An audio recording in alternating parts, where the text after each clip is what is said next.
கடை திறக்கிறது இவ்ளோ ஈஸியா? சொந்த பிசினஸ் ஆரம்பிக்க, இருக்கிற பிசினஸை டெவலப் பண்ண OneManShop ஒரு கடை வெறும் 1.5 லட்சம் தான். AST Films தயாரிப்பில் யோகி பாபு விதாத் நடித்துள்ள குயிகோ திரையரங்குகளில் இப்பொழுது வெற்றி நடைபோடுகிறது.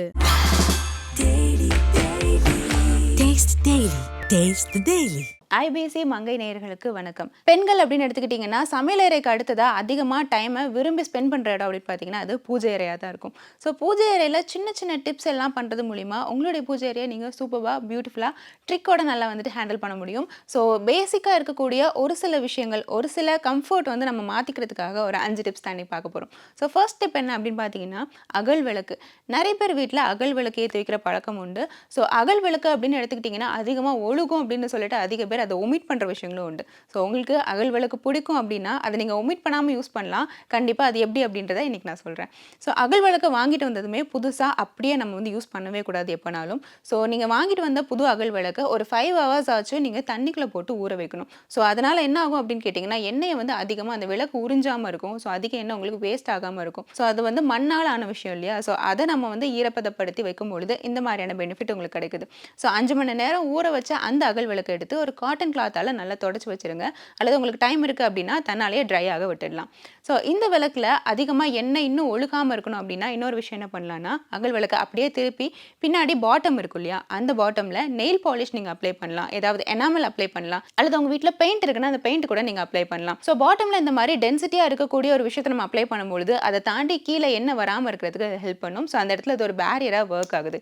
சப்போஸ் எங்கிட்ட நெயில் பாலிஷ் இல்லை, பெயிண்ட் இல்லை, இந்த மாதிரி எதுவுமே நான் போடலை அப்படின்னா இன்னொரு டிப் உங்களுக்கு இருக்குது.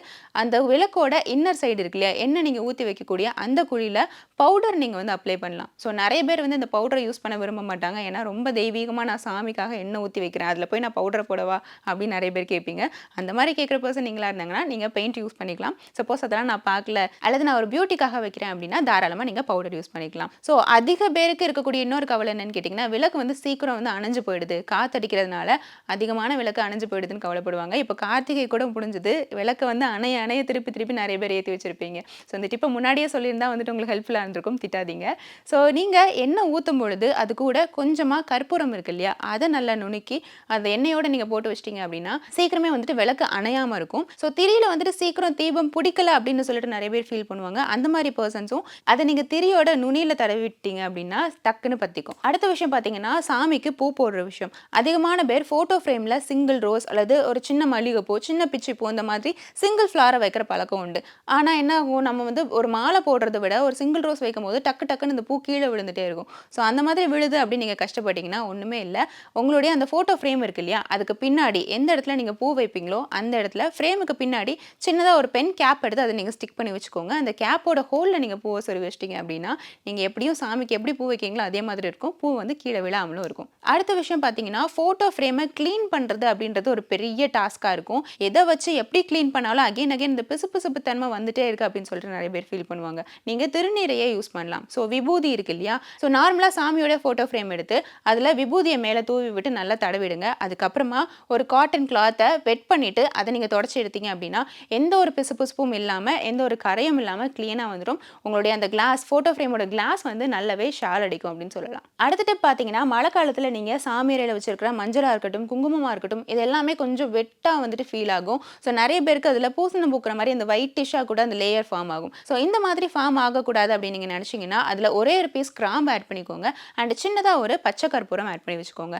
இந்த ரெண்டுத்தையும் நீங்கள் போட்டு வச்சிங்க அப்படின்னா ஈஸியாக வந்து அதுக்குள்ளே அந்த வெட் ஏர் அப்படின்றது போகாமல் இருக்கும். முக்கியமாக ஒரு நல்ல ஏர்டைட் கண்டெய்னரில் நீங்கள் வச்சிட்டிங்க அப்படின்னா இந்த ப்ராப்ளம் வராமலே இருக்கும். அண்ட் ஃபைனல் டிப் என்ன அப்படின்னு பார்த்தீங்கன்னா எல்லாருக்குமே பூஜை அறையை ரொம்பவே கமகமப்பாக வச்சுக்கணும் அப்படின்றது தான் ஆசையாக இருக்கும். ஸோ தொடர்ந்து நம்ம பூக்கள் போடுறதுனால அந்த பூ வாடி போகிற ஸ்மெல்லாக இருக்கட்டும், அது அழுகி போகிற ஸ்மெல்லாக இருக்கட்டும், இது எல்லாமே ஒரு விதமான அசௌகரியமான ஸ்மெல்லை வந்து அந்த இடத்துல ஏற்படுத்தும். ஸோ இந்த ஸ்மெல் வராமல் இருக்கணும் அப்படின்னா நீங்கள் ஈஸியாக ஒன்று பண்ணலாம். உங்கள் வீட்டில் இருக்கிற அகல் விளக்காக இருக்கட்டும் அல்லது ஏதோ ஒரு சின்ன கிண்ணமாக இருக்கட்டும், கிளியரான கிண்ணம் எடுத்துட்டு அதில் கம்ப்யூட்டர் சாம்பிராணி இருக்கு இல்லையா, அதை நல்லா பவுடர் பண்ணி அது கூட கொஞ்சமாக ஜவ்வாது, பச்சை கற்பூரம், இந்த ரெண்டத்தையும் ஆட் பண்ணி பூஜை அறையில் ஒரு ஓரமாக நீங்கள் வச்சிட்டீங்க. அல்லது நீங்கள் ஒரு ஸ்லாபில் தான் பூஜை அறையாக நீங்கள் கன்சிடர் பண்ணுறீங்கன்னா ஏதோ ஒரு ஸ்லாபில் ஓரமாக நீங்கள் வச்சுட்டாலே போதும். அந்த எக்ஸஸ் ஸ்மெல் எல்லாத்தையுமே இது உறிஞ்சிக்கும். அண்ட் எப்போவுமே உங்களுடைய பூஜை அறை கமகமப்பாக இருக்கும்.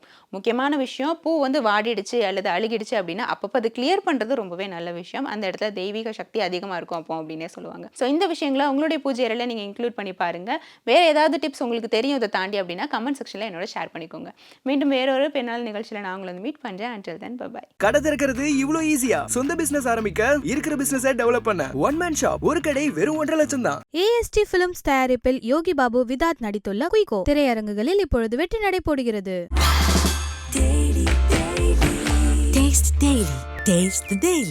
குட் டச் பேட் டச் வந்து இப்போ நிறைய நம்ம சொல்லித்தரோம். பட் அது வந்து ஒரு 3 வயசுலேயே ஸ்டாப் பண்ணிடுறோம் நம்ம. ஆனால் ஒவ்வொரு வாட்டியும் நம்ம ரீவிசிட் பண்ணணும். அப்போ அடிஷ்னலாக வந்து பியூபர்ட்டி எஜுகேஷன் ஆட் பண்ணணும், செக்ஸ் எஜுகேஷன் ஆட் பண்ணணும். அந்த வயசுக்கு ஏற்ற மாதிரி நம்ம சொல்லி கொடுத்துட்டே இருக்கணும். டீனேஜ் ப்ரெக்னன்சிஸ் பார்க்குறோம், சைல்ட் ப்ரெக்னன்சிஸ் வந்து தெரியாமல் நிறைய பார்க்குறோம். ஸோ அந்த வெள்ளி வந்து அந்த 10 months வரைக்கும் தெரியாமையே இருந்து வாய்ப்பு கிடையாது. அதாவது அந்த ஒரு சிச்சுவேஷனில் மேபி அவங்களுக்கு என்ன ஏது அடுத்தது என்ன நடக்கும் யோசிக்காமல் வேணால் இருக்கலாம். But after that definitely they will know, right? So first வந்து ஃபேமிலி தான் வந்து அதில் வந்து அவங்களோட மென்டல் ஹெல்த்தை ஸ்ட்ராங் ஆக்கணும். ஏன்னா நீங்கள் சொல்கிற மாதிரி அந்த சிச்சுவேஷனில் அந்த குழந்தை ஒரு தப்பு பண்ணிடுச்சு. ஸோ அடுத்தது வந்து நம்ம அந்த குழந்தைய பனிஷ் பண்ணோன்னா என்ன ஆகும்? Punishment is not a solution. இப்போ நம்ம உட்காந்து பேசும்போது from the face I can connect. Okay, சில குழந்தைங்க சிரிச்சிட்டே வரும். நம்ம 2 பேரும் பேசுகிறது வந்து எங்கேயும் வெளியில் நான் சொல்ல மாட்டேன். உனக்கு என்ன இருந்தாலும் லைக் பாஸ்ட் எஃபெக்டாக இருக்கிற சில்ட்ரனில் நான் இது பேச ஆரம்பிக்கும் போதே கண்ணில் தண்ணி வரும். ஹஸ்பண்ட் ஆக்சுவலி நிறைய பேர் வந்து என்னோட ஒய்ஃபுக்கு இது மாதிரி செக்ஷுவல் அப்யூஸ் நடந்தது ma'am, can you give a counselling சொல்லிலாம் கேட்டிருக்காங்க. ஸோ அவங்களுக்கு வந்து அந்த ஹீலிங்க்கு வந்து பெரிய பிரச்சனை இருக்காது. பட் என் ஹஸ்பண்ட்க்கு இது தெரியக்கூடாது, நான் ஹஸ்பண்ட்க்கு தெரியாமல் தான் இது பேசுகிறேன். அவங்களோட செல்ஃப் ஹீலிங்க்குன்னு வரும்போது தான் நான் ஏற்கனவே சொன்ன மாதிரி